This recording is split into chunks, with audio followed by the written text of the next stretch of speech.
পর্যন্ত প্রত্যেক নবীর শরীয়তে কুরবানির বিধান ছিল। প্রত্যেক নবীর উম্মতগণ কুরবানি করেছে, তবে বিধানগত পার্থক্য ছিল এক এক নবী এক এক ভাবে কুরবানি করেছে। আদম আলাইহিস সালাতু ওয়াস সালামের ছেলেদের মাধ্যমে আল্লাহ রাব্বুল আলামিন কুরবানি নিয়েছে।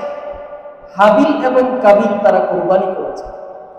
নূহ আলাইহিস সালাতু ওয়াস সালাম তিনি কুরবানি করেছেন। ঠিক তেমনি ভাবে পৃথিবীর ইতিহাসের অন্যান্য নবীগণ ওনারাও কি করেছেন? কুরবানি করেছেন। এই যে কুরবানির বিধান আল্লাহ রাব্বুল আলামিন দুনিয়ার মধ্যে রেখেছেন, কেন রেখেছেন? কারণ আল্লাহ রাব্বুল আলামিন এই কুরবানির আমলটাকে অনেক বেশি পছন্দ করেন। এই আমলটা আল্লাহ রাব্বুল আলামিন নবীদের সঙ্গে, সকল নবীদের মধ্যে হযরত ইব্রাহিম আলাইহিস সালাতু ওয়াস সালাম ওনার মাধ্যমেও আল্লাহ এই আমলটা করাইছেন। কিভাবে করিয়েছেন? আল্লাহ রাব্বুল আলামিন ওনাকে নির্দেশ দিয়েছিলেন ওনার ছেলেকে কুরবানি করার জন্য। উনি যখন ওনার ছেলেকে কুরবানি করার জন্য উদ্যত হয়েছেন, আল্লাহ রাব্বুল আলামিন ওনার ছেলের পরিবর্তে জান্নাত থেকে একটা দুম্বা প্রেরণ করেছেন। ইব্রাহিম আলাইহিস সালাতু ওয়াস সালাম ওনার ছেলের পরিবর্তে ওই জান্নাতি দুম্বাকে কুরবানি করেছেন। এই যে কুরবানির আমল আল্লাহ রাব্বুল আলামিন এত বেশি পছন্দ করেন, আমরা যদি চাই এই কুরবানির আমলটা সুন্দরভাবে করতে, সুষ্ঠুভাবে করতে, তাহলে আমাদেরকে দুইটা কাজ করতে হবে। এক নম্বর কাজ হলো কুরবানির আগে আমাদের নিয়তকে খালিস করতে হবে, আমাদের নিয়তকে পরিশুদ্ধ করতে হবে। আমরা নিয়ত যদি পরিশুদ্ধ করতে পারি তাহলে আমাদের কুরবানি আল্লাহর দরবারে গৃহীত হবে। দুই নম্বর আমল হলো আমরা যে কুরবানিটা দিব, এই কুরবানিটা শরীয়ত সম্মত পন্থায় দিতে হবে। শরীয়ত যেইভাবে কুরবানি দিতে বলেছে, শরীয়ত যেই বিধানের আলোকে কুরবানি দিতে বলেছে, আমাকে আপনাকে সেভাবে সেই বিধানের আলোকে কুরবানির এই ওয়াজিব আদায় করতে হবে। তাহলে এক নাম্বার হলো আমার আপনার নিয়ত খালেস করতে হবে, দুই নাম্বার হলো শরীয়ত সম্মত পন্থায় কুরবানি দিতে হবে।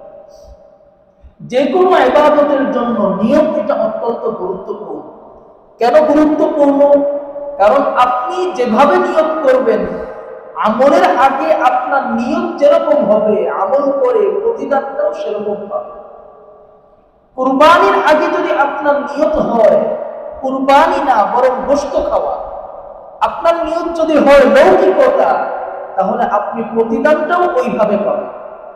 আর যদি আপনার কুরবানি দ্বারা উদ্দেশ্য হয় লৌকিকতা না, মানুষকে দেখানো না, গোশত খাওয়া না, প্রিয় ভাই, তাহলে আপনি কুরবানি করে আল্লাহ রাব্বুল আলামিনের সন্তুষ্টি অর্জন করতে পারেন।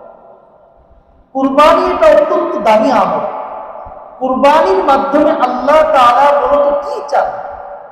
আল্লাহ রাব্বুল আলামিন চান বান্দা যেন তার ইখলাস, বান্দা যেন তার পরিশুদ্ধ নিয়তটা আমি আল্লাহর কাছে পৌঁছাইতে পারি। আল্লাহ রাব্বুল আলামিন আমাদের কাছে গোশত চান না, গোশত আল্লাহর কাছে পৌঁছে না, কুরবানির রক্ত আল্লাহর কাছে পৌঁছে না। তবে কুরবানির পশুর রক্ত জমিনে পৌঁছার আগেই সেই কুরবানির মালিকের নিয়ত যদি শুদ্ধ থাকে, গরুর মালিকের নিয়ত যদি সহি থাকে, তাহলে রক্ত জমিনে পৌঁছার আগেই সেই কুরবানি আল্লাহর দরবারে গৃহীত হয়ে যায়। হযরতে হাজিরিন, এই জন্য নিয়ত পরিশুদ্ধ করা, নিয়তকে সহি রাখা এটা অত্যন্ত জরুরি। দুই নম্বর বিষয় হলো কুরবানি যে আমরা করব, এই কুরবানিটা শরীয়ত সম্মত পন্থায় করা। কুরবানির যে মাসাইলগুলো আছে সেই মাসাইলগুলো জেনে নেওয়া।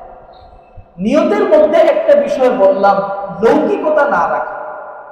আমরা খুব খেয়াল করব, এই যে কুরবানির মৌসুম আসছে, আমরা গরু কিনবো, গরু কিনতে যাব, অনেক সময় এমন হয় যিনি গরু কিনেছেন তার নিয়ত শুদ্ধ, কিন্তু সমাজের মানুষের কথার কারণে ওই বেচারার নিয়তটা পরবর্তীতে আর শুদ্ধ রাখা সম্ভব হয়। কেন? এই যে কুরবানি পশু মানুষ কিনে আনে, কিনে আনার পরে আমরা দাম জিজ্ঞেস করি কিনা? দাম জিজ্ঞেস করা এটা নিষেধ না। কুরবানির পশুর দাম আপনি জিজ্ঞেস করতেই পারেন, আইডিয়া নেওয়ার জন্য, ধারণা নেওয়ার জন্য, জানার জন্য আপনি জিজ্ঞেস করতেই পারেন। কিন্তু দাম জিজ্ঞেস করার পরে আমি যদি ওই ব্যক্তিকে বলি এই দামে পশু কিনে আপনি জিতে গেছেন, অথবা বললাম এই দামে পশু কিনে আপনি ঠকে গেছেন, এই যে আমি বললাম জিতছেন অথবা ঠকছেন, এই কথা বলে ওই ব্যক্তির নিয়তের মধ্যে আমি একটা গরমিল তৈরি করে দিই। কুরবানির পশু কিনে জিতা কিংবা ঠকার কোনো বিষয় আছে? নাই। কুরবানির পশু বেশি দাম দিয়ে কিনলেও কেউ ঠকে না, কম দাম দিয়ে কিনলেও কেউ জিতে না। কুরবানির পশু কিনে ওই ব্যক্তি জিততে পারে যেই ব্যক্তির পশুর রক্ত জমিনে পৌঁছার আগেই আল্লাহর দরবারে ওই পশুর কবুলিয়ত চলে যায়। ওই ব্যক্তি মূলত জিততে পারে যার নিয়ত সরিয়ে হয়, ওই ব্যক্তি মূলত জিততে পারে যার নিয়ত পরিশুদ্ধ হয়। এই জন্য প্রিয় ভাইরা, আমরা এই কথা কোনো ভাইকেই বলবো না যে পশু কিনে আপনি জিতছেন অথবা ঠকছেন, এটা কেউ বলবো না। বলবো না ইনশাআল্লাহ, এটা আমরা পরিহার করব। এতে ওই ব্যক্তির নিয়তের মধ্যে গরমিল হয়ে যাবে। তো নিয়তকে আমরা খালেস রাখার চেষ্টা করব। যেই ভাই পশু কিনে আনবেন তার পশু দেখে আমরা যেই কথাটা বলবো, সুবহানাল্লাহ, মাশাআল্লাহ, আপনার গরুটা তো অনেক সুন্দর হয়েছে, যত্ন নিবেন, খুশি হইব, খুশি প্রকাশ করব, আপনি তো ভালো দামি গরু পেয়ে গেছেন, মাশাআল্লাহ, তাকে খুশি প্রকাশ করার চেষ্টা করব।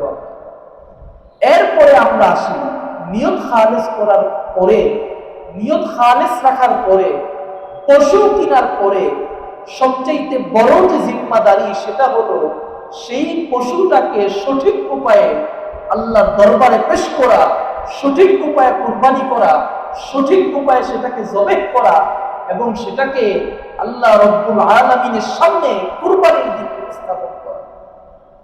কুরবানির পশুর ক্ষেত্রে বেশ কিছু মাসায়েল হয়েছে। প্রথমেই আমরা মনে রাখবো কুরবানি এটা একটা ওয়াজিব ইবাদত। কুরবানি কোনো নফল কিংবা সুন্নত ইবাদত নয়। হ্যাঁ, সুন্নত তো এই হিসাবে রাসূল করিম সাল্লাল্লাহু আলাইহি ওয়াসাল্লাম এটা করেছেন, উম্মতকে করতে বলেছেন, এই হিসাবে এটা সুন্নত। বাকি আমলের দিক থেকে এটা ওয়াজিব, এটা করতেই হবে।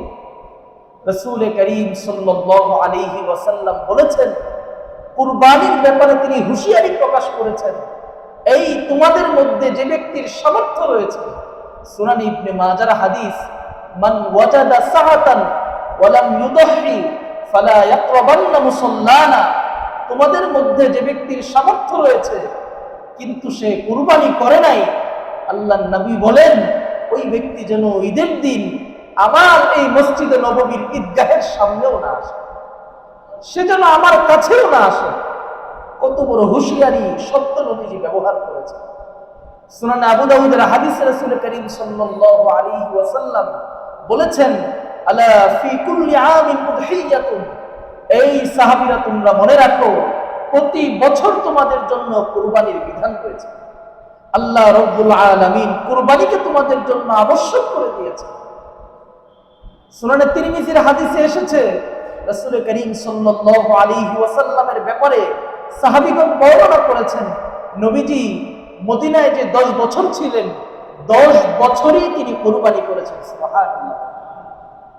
হযরত আলী রাদিয়াল্লাহু তাআলা আনহু, যিনি নবীজির ভাতিজা ছিলেন, আলীকে নবীজি ওসিয়ত করেছেন, আলী, যতদিন তুমি জীবিত থাকবে ততদিন আমার পক্ষ থেকে তুমি একটা কুরবানি করো। হযরত আলী রাদিয়াল্লাহু তাআলা আনহু যতদিন জীবিত ছিলেন ততদিন আল্লাহর নবীর নামে একটা করে কুরবানি দিয়েছেন। সুবহানাল্লাহ।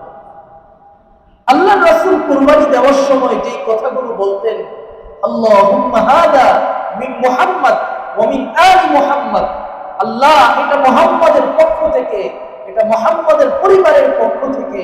অন্য হাদিসে এসেছে, আল্লাহ এই কুরবানিটা আপনি আমার পক্ষ থেকে গ্রহণ করেন, আমার পরিবারের পক্ষ থেকে গ্রহণ করেন এবং আমার সেই সকল উম্মতের পক্ষ থেকে গ্রহণ করেন, কিয়ামত পর্যন্ত যাদের কুরবানির সাধ্য হবে না, কুরবানির সামর্থ্য নাই, এমন উম্মতের পক্ষ থেকেও আপনি এই কুরবানিটাকে কবুল করুন।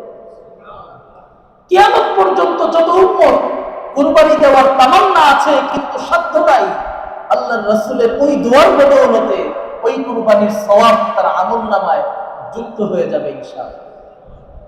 হযরতে হাজিরিন, কুরবানির মধ্যে নাম বা কার পক্ষে কুরবানি দিচ্ছি এটা একটা গুরুত্বপূর্ণ বিষয়। আমি আগেও বলেছি, তাফসীরের মধ্যেও মাসআলাগুলো আলোচনা করেছি। কুরবানি এটা হবে আল্লাহর নামে। কার নামে? আল্লাহ রাব্বুল আলামিনের নামে। কুরবানি কোনো মানুষের নামে হয় না। হ্যাঁ, আমরা সমাজের নাম বলতে আসলে পক্ষেই বোঝাই, এমন না যে কারো নামে কুরবানি দিলে এটা শুদ্ধ হবে না, বিষয়টা এমন না। কিন্তু এটা মাথায় রাখবো, কুরবানি হবে আল্লাহর নামে, আর আমাদের পক্ষ থেকে হয়। আর নামে কার নামে হয়? আল্লাহ। আমরা যখন কুরবানি দেই তখন আমরা কি দোয়া করি? বিসমিল্লাহি আল্লাহু আকবার। সবাই বলি বিসমিল্লাহি আল্লাহু আকবার। ছোট দোয়া, এটা আমরা মুখস্থ রাখবো। এই যে আমরা দোয়া করি, এই দোয়া মানেই হচ্ছে আল্লাহর নামে। আল্লাহ সবচাইতে বড়, আল্লাহ তাকবীর দিয়ে আমরা শুরু করছি। তো আমাদের মধ্যে এই যে নামের প্রচলন, নাম লিখতে হবে, আমি বলেছি এটা জরুরি কোনো বিষয় না। হ্যাঁ, আপনি আপনার হেফাজতের জন্য বা যিনি কুরবানি দিবেন তার কাছ থেকে দোয়া নেওয়ার জন্য যে এই ব্যক্তির পক্ষে কুরবানি দেওয়া হচ্ছে, কি বলবেন? পক্ষে কুরবানি দেওয়া হচ্ছে, এদের পক্ষে কুরবানি দেওয়া হচ্ছে, এদের নামে আপনি দোয়া চাইতে পারেন।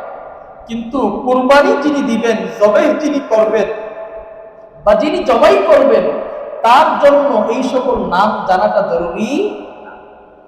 ঠিক তেমনি ভাবে কুরবানির দিন এই নামগুলো উপস্থাপন করাও জরুরি না। কারণ এই কার পক্ষে আপনি কুরবানি দিচ্ছেন সেটা আপনি কুরবানির পশু কেনার আগেই চূড়ান্ত করে নেবেন। বলেছিলাম আগে, কখন চূড়ান্ত করবেন? পশু কেনার আগেই চূড়ান্ত করে নেবেন যে এই পশুতে কার কার নাম আছে, কার কার পক্ষে এই পশু কুরবানি দেওয়া হচ্ছে, আগেই চূড়ান্ত করে নেবেন।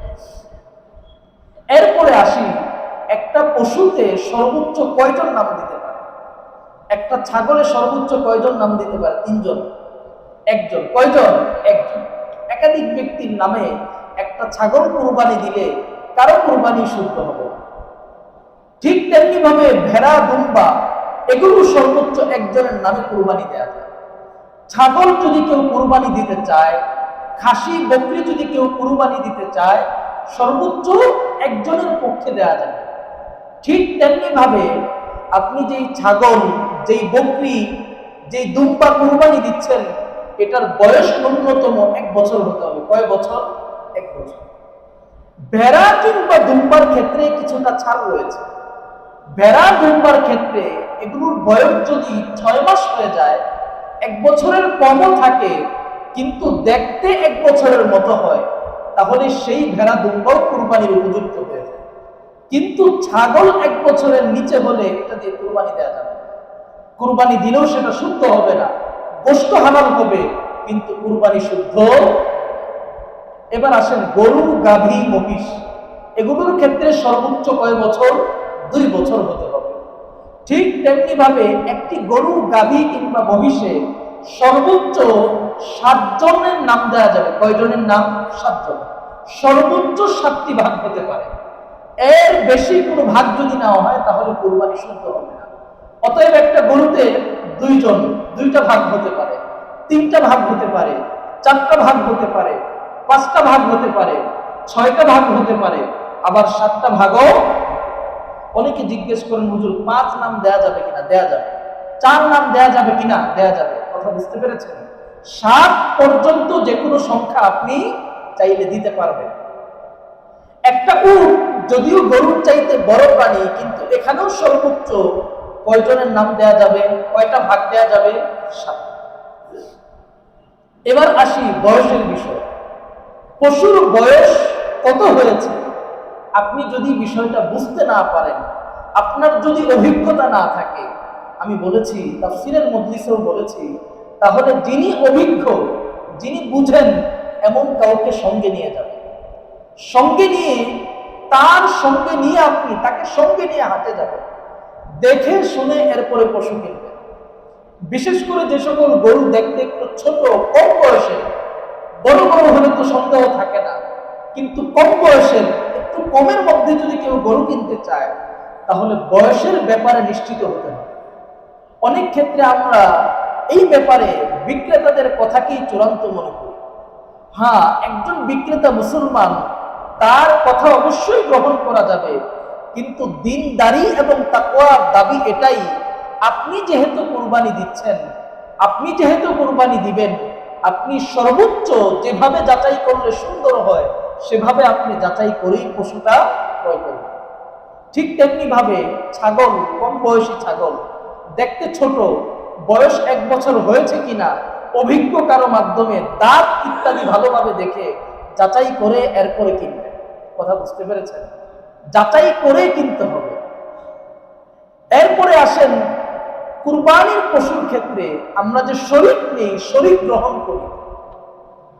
অনেকে প্রশ্ন করেন, শরীকে কুরবানি দেয়া উত্তম নাকি স্বতন্ত্রভাবে দেয়া উত্তম?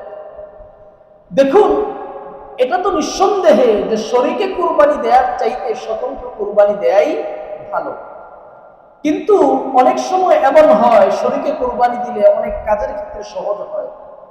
শরীকে কুরবানিটা যদি এমন হয়, একই পরিবারের সবাই অংশগ্রহণ করেছে, যেমন বাবা, সব সন্তান, সবার নামে বাবা একটা পশু কিনেছে, এখানে 7টা নাম রয়েছে, কে বাবার নাম, স্ত্রীর নাম, ছেলেদের নাম, মেয়েদের নাম, একই পরিবারের সবাই, তাহলে তো এটা অনেক উত্তম। আবার যদি এমন হয় একটা পশুতে 7 জনের ভাগ রয়েছে, 7 জন 7 পরিবারের, মৌলিকভাবে কুরবানি হয়ে যাবে, কুরবানি হতে কোনো আপত্তি নাই, এটা বৈধ এবং এটা হাদিস থেকে প্রমাণিত। কিন্তু কেউ যদি চান যে আমি গরুতে শরীক না হয়ে স্বতন্ত্রভাবে একটা খাসি বা ছাগল কুরবানি দিব, এটাও তার জন্য উত্তম হবে। কথা বুঝতে পেরেছেন? মূল বিষয় হলো শরীকে কুরবানি এটা জায়েজ, বৈধ, কিন্তু কেউ যদি চান যে আলাদা কুরবানি দিবেন, সেটাও তিনি পারবেন, ক্ষেত্র বিশেষ সেটাও তার জন্য উত্তম হবে ইনশাআল্লাহ। এরপরে আসেন কুরবানির দিন, ঈদের দিন কি কি করণীয় রয়েছে। ঈদের দিন আমরা এই যে জিলহজের 10 তারিখ যে আমলটা আমরা নিয়মিত করছি, বা এর আগে যে আমলটা করেছি, আমরা চুল কেটেছি, নখ কেটেছি, শরীরের অবাঞ্ছিত পশম এটা আমরা কেটে ফেলেছি, এই আমলটা আমরা ধরে রাখবো কুরবানি আগ পর্যন্ত। যারা কুরবানি দিয়েছি তারা নিজেদের পশু কুরবানি হওয়ার আগ পর্যন্ত, যারা কুরবানি দেই নাই তারাও ওই দিন কুরবানি, স্বাভাবিক সমাজে যে কুরবানি হয় সেই কুরবানির আগ পর্যন্ত এই আমলটা ধরে রাখবে। কুরবানির আমল হয়ে গেলে, আপনার পশু কুরবানি হয়ে গেলে, এরপরে আপনি চাইলে আপনার চুলও কাটতে পারবেন, নখও কাটতে পারবেন, আপনার সব আমল স্বাভাবিকভাবে আপনি করতে পারবেন। ঈদের দিন একজন ব্যক্তি যিনি কুরবানি দিবেন তার কি করণীয় রয়েছে? যিনি কুরবানি দিবেন ঈদের দিন তার জন্য উত্তম এটাই যে তিনি সর্বপ্রথম ঈদের দিন আহার গ্রহণ করবেন তার কুরবানির গোশতের মাধ্যমে। রাসূল করিম সাল্লাল্লাহু আলাইহি ওয়াসাল্লাম বলেছেন, কুরবানি দাতার জন্য এটাই সবচেয়ে উত্তম আমল। হ্যাঁ, কোনো ব্যক্তি যদি অসুস্থ হন, ডায়াবেটিসের রোগী হন, বা তার কোনো অসুস্থতা থাকে, লম্বা সময় তিনি অনাহারে থাকতে পারবেন না, এই 4-5 ঘন্টা না খেয়ে থাকতে পারবেন না, তাহলে তার জন্য এটা বাধ্য না যে তিনি আসলে ওই সময় পর্যন্ত অপেক্ষা করবেন, তিনি চাইলে আবার কিছু খেতেও পারেন। যারা কুরবানি দিবেন না তাদের জন্য এই আমল জরুরি না। এরপরে আসেন কুরবানি দাতার জন্য আর কি করণীয় রয়েছে। ঈদের দিন, ঈদের আগে যখন আপনি পশু কিনবেন, পশুর ব্যাপারে যত্নশীল হবেন। আমরা অনেক সময় এমন হয়, ঢাকা শহরের মানুষ 1-2 দিন আগে কুরবানির পশু কিনে, অনেকে কিনেও ফেলেছে আলহামদুলিল্লাহ। এই যে 2-3 দিন আমার কাছে পশুটা আছে, এটার ব্যাপারে যত্ন নেওয়া, এমন ভাবে তাকে খাওয়ানো, লালন পালন করা, সময় দেয়া, যেন কোনোভাবেই এই পশুর কষ্ট না হয়। আমাকে এটা চিন্তা করতে হবে, এই যে পশুটা আমি কিনে এনেছি, আল্লাহ রাব্বুল আলামিন এই পশুকে কুরবানির জন্য নির্বাচন করেছে। দুনিয়ার মধ্যে সবচেয়ে দামি পশুগুলোর একটা এটা, এজন্য যে এই পশুকে আল্লাহ কুরবানির জন্য কবুল করেছে। অতএব এই পশুকে যত্ন নেওয়া, লালন পালন করা, দেখাশোনা করা, এর খাবার ইত্যাদি ভালোভাবে দেয়া, পৌঁছে দেয়া, এটা আপনার দায়িত্ব ও কর্তব্য। আমরা অনেক সময় এমন হয় কোরবানির পশু গ্যারেজে রেখে দিই, রাস্তার পাশে রেখে দিই, খাবারের যত্ন নেই না, পানির যত্ন নেই না। ঈদের 1-2 দিন এই পশুর বড় কষ্ট হয়। আমরা এই পশুকে কষ্ট দিয়ে গুনাহ কামাই করব, বরং চেষ্টা করব এমন ভাবে তাকে সময় দেওয়ার জন্য যেন এই পশুর প্রতিও আমার একটা মায়া এবং মহাব্বত তৈরি হয়, যেন এই পশুটা কোরবানি দিতেও আমার কষ্ট হয়। এইভাবে আমরা যত্ন করব। ঈদের দিন আমরা পশু কখন কুরবানি দিব? ঈদের নামাজের আগে না পরে? বলেন, ঈদের নামাজের পরে। এখানে একটা সমস্যা দেখা দেয়। সমস্যা কি? আমাদের সমাজে অনেক মসজিদ, আপনি যদি এই এলাকায় চিন্তা করেন অনেকগুলো মসজিদ। এখন যদি কেউ ভাবেন যে সব মসজিদের নামাজের আগে, সব মসজিদের নামাজের পরে, তাহলে আপনি দ্বিধাদ্বন্দ্বে পড়ে যাবেন। আপনি যদি এই এলাকায় উপস্থিত থাকেন, তাহলে আপনার জন্য এটাই করণীয়, আপনি যেই মসজিদে নামাজ পড়বেন বা আপনার বাসার পাশের যে মহল্লার মসজিদ, এই মহল্লার মসজিদে জামাত হয়ে গেলে আপনি কুরবানি দিতে পারবেন। ঢাকা শহরের অনেক মসজিদে 6:30, 6:30 জামাত আছে, তো তারা ওই সময় কুরবানি দিতে পারবে। আবার অনেক মসজিদে 7টায়, 7:30 জামাত, 8:30 জামাত। তো যে যেখানে বা যার যে মহল্লা রয়েছে, ওই মহল্লায় যখন জামাত হয়ে যাবে, মালিক যখন ওই মহল্লায় জামাত আদায় করে ফেলবেন, তখন তিনি কুরবানি দিবেন। যদি এমন হয় কুরবানির মালিক তিনি এলাকায় নাই, হতেও পারে এমন যে আপনি ঢাকায় আছেন, আপনার পশু গ্রামে, হতে পারে কিনা, এমনও হতে পারে আপনি ঢাকায়, আপনার পশু গ্রামে, আপনি সিদ্ধান্ত নিয়েছেন ঢাকা থেকে নামাজ পড়ে এরপর গ্রামে গিয়ে আপনি অংশগ্রহণ করবেন। এখন এই যে আপনার পশু গ্রামে, আপনার পশুর কুরবানিটা কখন হবে? আপনি ঢাকায় জামাত পড়েছেন 6:30, আপনার গ্রামের মসজিদে, গ্রামের মাঠে জামাত 8:30। তো আপনি যখন ঢাকায় 6:30 নামাজ পড়েছেন, তখন যদি আপনি ফোন দিয়ে বলেন কুরবানি করতে, কুরবানি আদায় হবে? হবে না। পশু যেই এলাকায় থাকবে ওই এলাকার মসজিদের নামাজ, ঈদগাহের নামাজ ধর্তব্য। তো আপনার পশু যেহেতু গ্রামে আছে, ওই গ্রামের ওই মহল্লার ঈদগাহের মাঠ বা মসজিদে যখন জামাত আদায় হয়ে যাবে, তখন ওই পশু কুরবানি দেওয়া বৈধ। এর আগে কুরবানি দিলে সেই কুরবানি শুদ্ধ হবে না। কোনো ব্যক্তি যদি ভুলবশত ঈদের নামাজের আগে কুরবানি দিয়ে দেন, তাহলে কি করণীয়? এক সাহাবী ঈদের নামাজের আগেই কুরবানি দিয়েছে, কুরবানি দিয়ে গোশত খেয়ে এরপর নামাজ পড়তে আসছে। আল্লাহ রাসূল জিজ্ঞেস করলেন, তোমার কি অবস্থা? বলে, ইয়া রাসূলুল্লাহ, এই দিনের সবচেয়ে মহব্বতের আমল, প্রিয় আমল কুরবানি দেওয়া, কুরবানি দিয়ে গোশত খেয়ে এরপরে আসছে।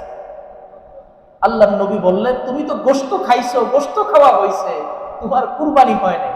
বলে, ইয়া রাসূলুল্লাহ, কি করব? দেখো কুরবানির উপযুক্ত আর কোনো পশু আছে কিনা, থাকলে তুমি সেটা কুরবানি দে। অতএব দামি আমল বলে যে ঈদের আগেই কুরবানি দিয়ে দিব, বিষয়টা এমন না। ঈদের নামাজের পরেই কুরবানি দিতে হবে। এরপরে আসি কুরবানি দেওয়ার পরে, কুরবানি দেওয়ার সময় কিছু করণীয়। কুরবানির পশু যখন আমরা জবাই করি, তখন পশুর মালিক হিসাবে আমার কিছু দায়িত্ব, কর্তব্য রয়েছে। আমরা যেটা চিন্তা করি আমাদের সমাজে, জবাই তো আমি করব না, গোশত তো আমি কাটবো না, গোশত কাটবে কসাই, জবাই করবে মাদ্রাসার ছাত্র, আমি শুধু দাঁড়ায় দাঁড়ায় দেখবো। বিষয়টা এমন না। পশু জবাই সহি তরিকায় হচ্ছে কিনা, কসাই যে পশু কাটতেছে এটা সহি তরিকায় হচ্ছে কিনা, প্রত্যেকটা কাজ সঠিকভাবে হচ্ছে কিনা, এটা তদারকি করার দায়িত্ব হচ্ছে মালিকের। কিভাবে তদারকি করবেন আমি ভাগ ভাগ করে বলে দিচ্ছি। প্রথমেই দেখবেন কুরবানির পশু জবাই করার সময় কয়জন জবাই করে। আমাদের সমাজে অনেক সময় এমন হয়, ওই যে মাদ্রাসার ছাত্র জবাই শুরু করে, আরেকটা ছুরি নিয়ে কসাইও জবাই শুরু করে। তো মাদ্রাসার ছাত্র সে তো বিসমিল্লাহি আল্লাহু আকবার বলে ছুরি চালায়, কিন্তু কসাই কোনো কিছু বলা ছাড়াই ছুরি চালায়। কুরবানির পশু জবাইয়ে যারা অংশগ্রহণ করবে, প্রত্যেককেই আল্লাহর নাম নিতে হবে, প্রত্যেককেই বিসমিল্লাহি আল্লাহু আকবার বলতে হবে। মালিক হিসাবে আপনার জন্য সবচাইতে উত্তম তো এটাই যে আপনি আপনার কুরবানির পশু জবাই করবেন। এখন যদি এমন হয় বছরে একদিন আপনি জবাই করতে পারছেন না বা অভিজ্ঞতা নাই, অন্য কেউ জবাই করলো, সবই ঠিক আছে, আপনি শুধু তদারকি করবেন যে একাধিক মানুষ যদি জবাই করে সবাই বিসমিল্লাহি আল্লাহু আকবার বলছে কিনা। অনেক সময় এমন হয় আশপাশের মানুষ বিসমিল্লাহি আল্লাহু আকবার বলে, এটা কি আশপাশের মানুষের জন্য? এটা কি সবার জন্য? ওই এলাকাবাসী মিলে বিসমিল্লাহি আল্লাহু আকবার বলবেন না, যিনি জবাই করবেন তিনি কি বলবেন? বিসমিল্লাহি আল্লাহু আকবার। লম্বা দোয়া যদি পড়তে পারে সেটা ভালো, সংক্ষিপ্ত দোয়া হচ্ছে বিসমিল্লাহি আল্লাহু আকবার। এরপরে দেখেন আরেকটা ভুল হয় আমাদের সমাজে, ধাপে ধাপে বলতেছে। কুরবানির পশু শোয়ানোর পরে দেখা যায় অনেক সময় ছুরি ধার করি, আমরা প্রস্তুতি নিতে থাকি, ছুরি খুঁজতে থাকি, অথচ আমরা পশুকে জবাইয়ের জন্য প্রস্তুত করে ফেলেছি। রাসূলুল্লাহ সাল্লাল্লাহু আলাইহি ওয়াসাল্লাম পশুর সামনে ছুরি ধার করতে নিষেধ করেছেন। অতএব ছুরির শব্দ করা, ধার করা, জবাইয়ের প্রস্তুতি নেওয়া, এগুলো পশুর সামনে করব না। সব প্রস্তুতি আগে সম্পূর্ণ, আড়ালে সব সম্পন্ন করব, এরপর পশুকে শুইয়ে জবাই করে ফেলব। খেয়াল রাখতে হবে যেই ছুরি দিয়ে আমি পশু জবাই করছি এটা ধার দেয়া আছে কিনা। যদি এমন হয় আল্লাহ মাফ করুন ছুরিতে ধার নাই, তো ছুরিতে ধার না থাকলে ওই পশু জবাই করতে গেলে পশুর বড় কষ্ট হয়। রাসূলুল্লাহ সাল্লাল্লাহু আলাইহি ওয়াসাল্লাম বলেছেন, মুমিন সে যখন পশু জবাই করে তখনও সে পশুর আরামের কথা চিন্তা করে।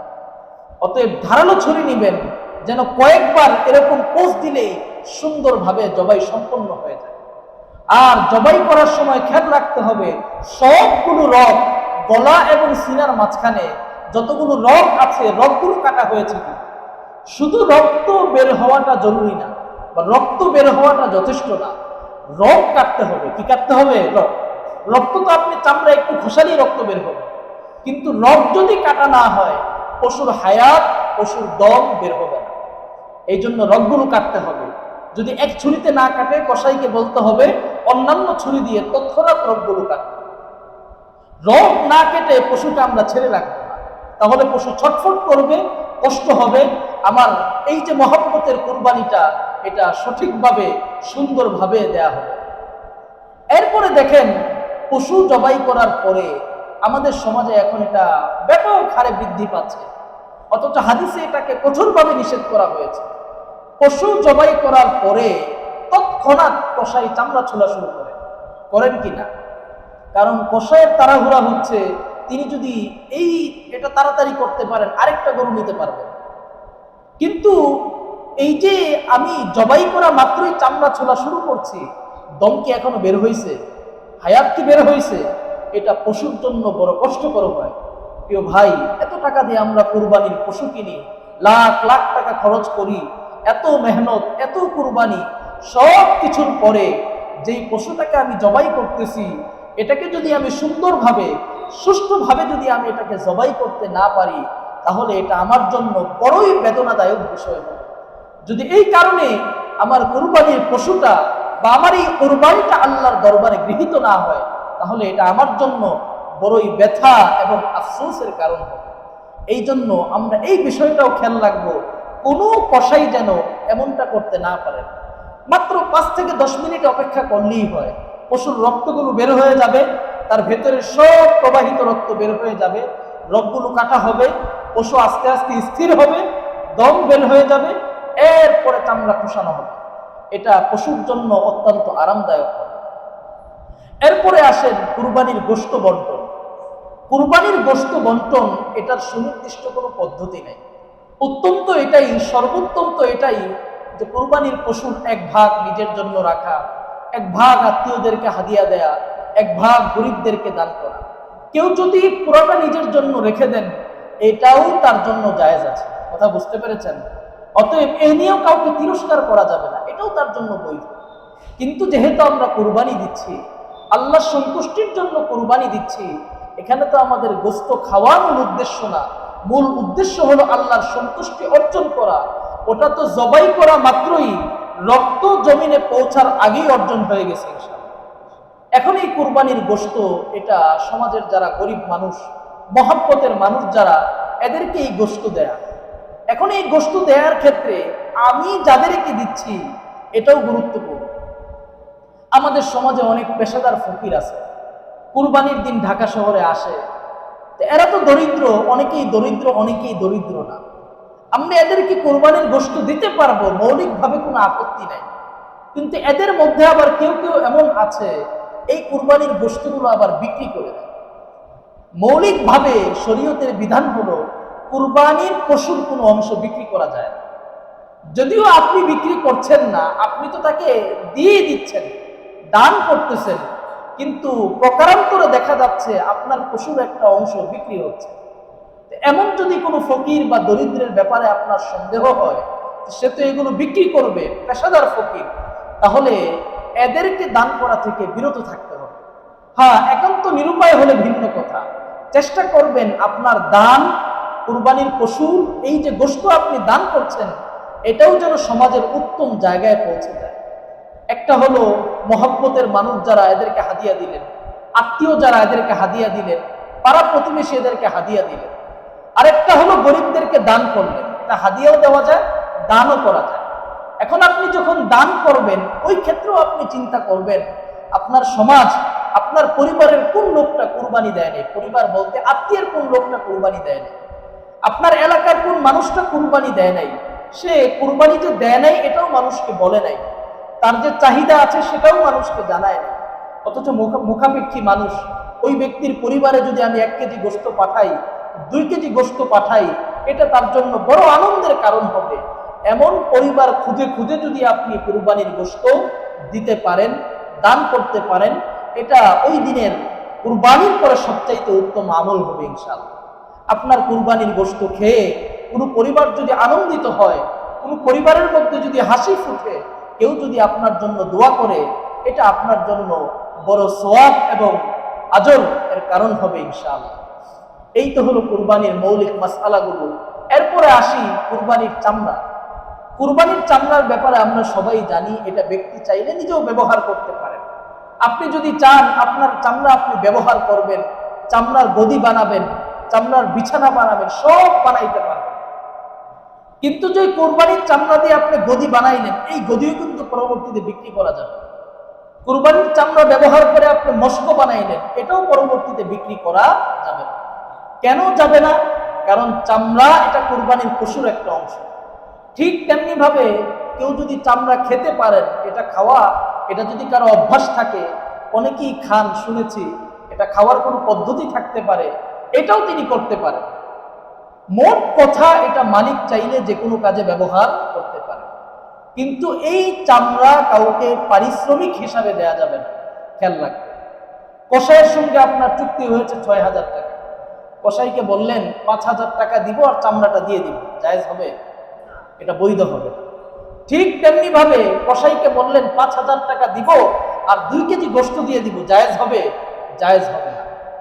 আপনার বাসার কাজের বুয়া, দারোয়ান, ঈদের বোনাস চাইলো, আপনি বললেন কুরবানির চামড়াটা দিয়ে দিব, জায়েজ হবে? হবে না। কেন? ঈদের বেতন বোনাস এটা তার হক, এটা আপনাকে আলাদাভাবে পরিশোধ করতে হবে। বোনাসের জায়গায় যদি আপনি কুরবানির চামড়া বা পশুর গোশত এটা দিলেন, তাহলে কেমন যেন আপনি আপনার কুরবানির গোশত কিংবা চামড়াকে বিনিময় বা পারিশ্রমিক হিসাবে গ্রহণ করবেন। তো প্রিয় ভাইয়েরা আমার, এই বিষয়গুলো থেকে আমরা সতর্ক থাকব। কসাইকেও পারিশ্রমিক হিসাবে চামড়া দিব না, কাজের বুয়াকেও আমরা এরকম পারিশ্রমিক হিসাবে গোশত দিব না।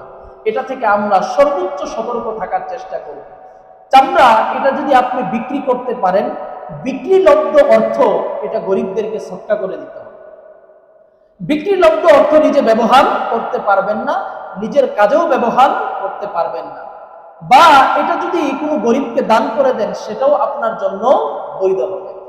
মোট কথা হচ্ছে, কুরবানির পশুর কোনো অংশ এটা দ্বারা উপকৃত হওয়া জায়েজ না। আপনি কুরবানির জন্য একটা গাভী কিনে আনলেন, ওই গাভীর দুধও আপনি কুরবানির আগে খেতে পারবেন।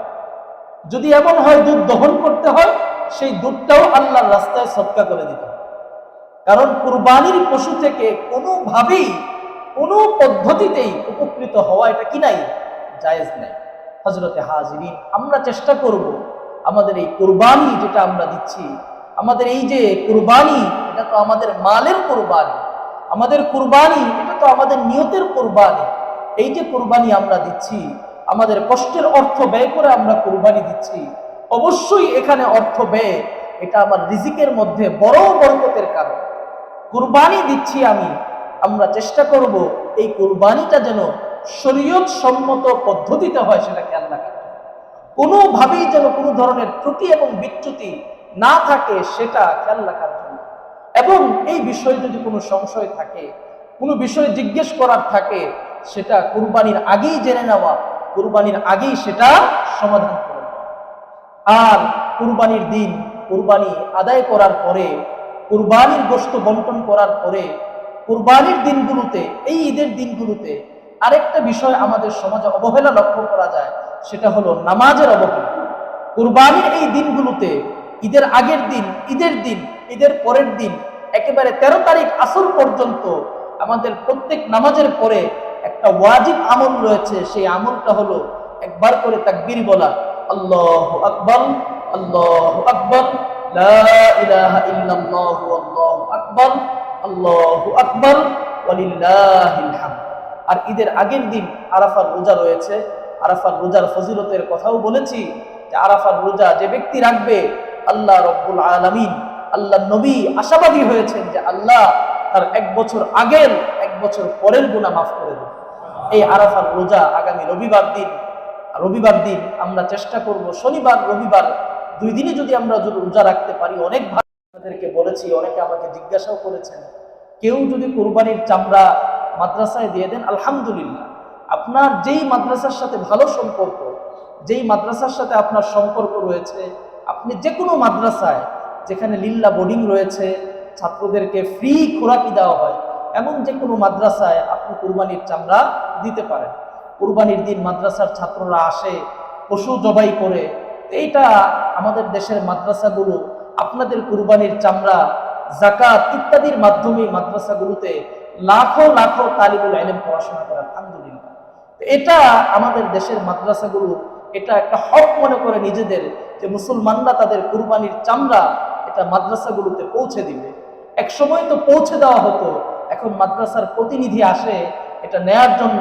কোনো প্রতিনিধি আসলে আমরাও সেটা মহব্বতের সঙ্গে তাদেরকে পৌঁছায় দিব ইনশাআল্লাহ। আমার একটা চামড়া যদি কোনো মাদ্রাসায় যায়, এই চামড়া বিক্রি করে ওই মাদ্রাসায় যদি এমন কিছু অর্থ জমা হয়, ওই অর্থের মাধ্যমে কিছু তালিবুল ইলমের খোরাকির ব্যবস্থা হয়, খাবারের ব্যবস্থা হয়, এটা আমার জন্য বড় সদকায়ে জারিয়ার কারণ। এটা আমরা দিব মহব্বতের সঙ্গে, যদি পারি পৌঁছায় দিব, না দিলে যাকে দিব এটাও কিসের সঙ্গে দিব? মহব্বতের সঙ্গে দিব। আর আমি যে মাদ্রাসার কথা বলেছি, জামিয়া দারুল মতিঝিল মাদ্রাসা, এই মাদ্রাসাও যদি কেউ দিতে চান, আলহামদুলিল্লাহ, আমার সঙ্গে ঈদের দিন যোগাযোগ করবেন, আমি সেটা নেয়ার ব্যবস্থা করে দিব ইনশাআল্লাহ। আল্লাহ রব্বুল আলামিন যে মাসআলাগুলো বললাম, সময় লেগেছে আজকে বেশি, মাসআলাগুলোর উপর আমাদেরকে আমল করার তৌফিক দান করুন।